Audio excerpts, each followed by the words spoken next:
வணக்கம். இறைவனை அடைய எத்தனையோ வழிகள் இருக்கு. ஆனா வெறும் பூக்கள மட்டுமே வச்சுக்கிட்டு ஒருத்தர் அந்த பெரிய நிலைய அடைஞ்சாருன்னா நம்ப முடியுதா? இன்னைக்கு நாம பார்க்க போற முருகநாயனாரோட கதை பக்தியோட ரொம்ப எளிமையான, ஆனா அதே சமயம் ரொம்ப சக்தி வாய்ந்த ஒரு வடிவத்தை நமக்கு காட்டப் போகுது. வாங்க, அவரோட அந்த மலர் பாதையில நாமளும் சேர்ந்து பயணிக்க. ஆமா, யோசிச்சு பாருங்களேன். ஞானம் அடையிற பாதை பூக்களால் ஆனதுன்னா எப்படி இருக்கும்? இந்த கேள்விதான் முருகநாயனார் வாழ்க்கையோட மையம்னே சொல்லலாம். வெறும் பூக்களை மட்டுமே பயன்படுத்தி ஒருத்தரால எப்படி ஆன்மீகத்தோட உச்சத்தை தொட முடியும்? வாங்க, இந்த கதை மூலமா அதை தெரிஞ்சுக்கலாம். முதல்ல நம்ம நாயனார் எந்த மாதிரியான ஒரு ஆன்மீக கொள்கைய பின்பற்றினாருன்னு புரிஞ்சுக்கலாம்.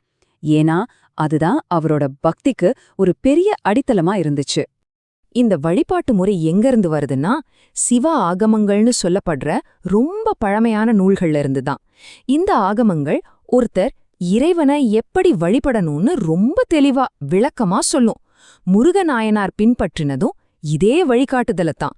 சோ இந்த வழிபாட்டுல 3 முக்கியமான படிகள் இருக்கு. 1, பூக்களை கொண்டு இறைவனுக்கு அர்ச்சனை பண்றது. 2வது, அழகான பூமாலைகளை கட்டி இறைவனுக்கு சாத்துறது. 3வது, ரொம்ப முக்கியமா, இதெல்லாம் செய்யும் பொழுது அந்த சக்தி வாய்ந்த பஞ்சாட்சர மந்திரத்தை நிறுத்தாம சொல்லிக்கிட்டே இருக்கணும். இப்போ இந்த பஞ்சாட்சர மந்திரம்னா என்ன? அது சும்மா சாதாரண வார்த்தைகள் கிடையாது. யஜுர்வேதத்தோட மைய பகுதியிலிருந்து வந்த ஒரு மகா மந்திரம் அது. இந்த மந்திரத்தை தொடர்ந்து சொல்றது மூலமா நாம பிறப்பு இறப்புங்கிற இந்த சுழற்சியிலிருந்தே விடுபட முடியும்னு ஒரு ஆழமான நம்பிக்கை இருக்கு. சரி, இந்த உன்னதமான வழிபாட்டு முறைய தன்னோட வாழ்க்கையோட ஒரே குறிக்கோளா வச்சுக்கிட்டு வாழ்ந்த ஒருத்தரை பத்தி தான் நாம இப்ப பார்க்க போறோம். அவர்தான் முருகன் நாயனார். திருப்புகலூர்னு ஒரு ஊர். நிறைய நாயன்மார்கள் வாழ்ந்த ஒரு புண்ணிய பூமி. அங்கதான் நம்ம முருகநாயனார் பிறந்தார். அவர் தன்னோட வாழ்க்கை முழுசும் இந்த மலர் வழிபாட்டை அவ்வளவு சிறப்பா செஞ்சுட்டு வந்தார். அவரோட ஒவ்வொரு நாளும் ஒரு தவம் மாதிரி தாங்க இருந்துச்சு. யோசிச்சு பாருங்க, விடியறதுக்கு முன்னாடியே எழுந்து குளிச்சு திருநீர் பூசிக்கிட்டு பஞ்சாட்சர மந்திரத்தை சொல்லிக்கிட்டே தோட்டத்துக்கு போவாரு.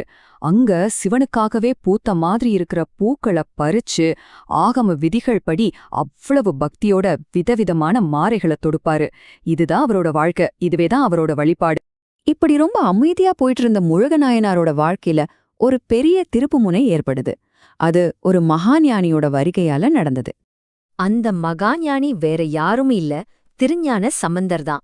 அவரோட அந்த வருகை முருக நாயனாரோட ஆன்மீக பயணத்தை அடுத்த கட்டத்துக்கு கொண்டு போக போற ஒரு தொடக்கமா அமைஞ்சது. திருஞான சம்பந்தரை கண்டதும் முருகநாயனார் அவரை வரவேற்று அவருக்கு பணிவிட செஞ்சு அவரை ஒரு தெய்வமாவே பார்த்தார்.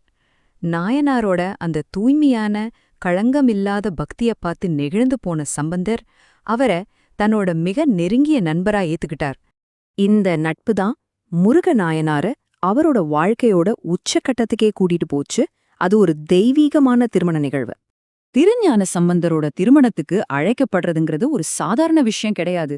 அது முருகநாயனாருக்கு கிடைச்ச ஒரு பெரிய பாக்கியம். அந்த திருமணம் தான் அவரோட ஆன்மீக பயணத்தோட கடைசி கட்டமாவும் அமையப்போகுது.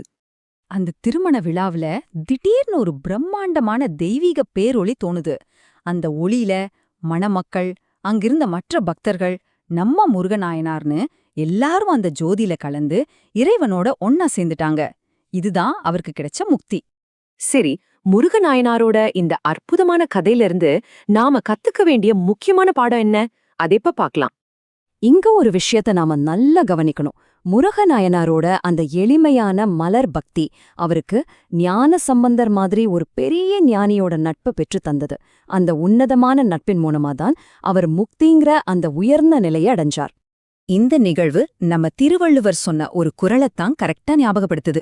அதாவது, பெரியவங்களோட நட்பை பெற்று அவங்கள துணையா வச்சுக்கிறது ஒருத்தருக்கு கிடைக்கிற செல்வங்கள்லயே ரொம்ப ரொம்ப அரிதான செல்வம். முருகநாயனாரோட வாழ்க்கை இந்த குறளுக்கு ஒரு மிகச்சிறந்த உதாரணம் இல்லையா? முருகநாயனார் பூக்களை தேர்ந்தெடுத்தாரு.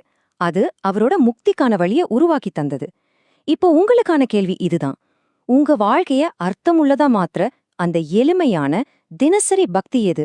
அது எதுவா வேணாலும் இருக்கலாம். ஆனா அதை விடாம தொடர்ந்து செய்யுங்க. அதுவும் ஒரு நாள் உங்களை நிச்சயம் ஒரு உயர்ந்த இடத்துக்கு கூட்டிட்டு போகும். யோசிச்சு பாருங்க.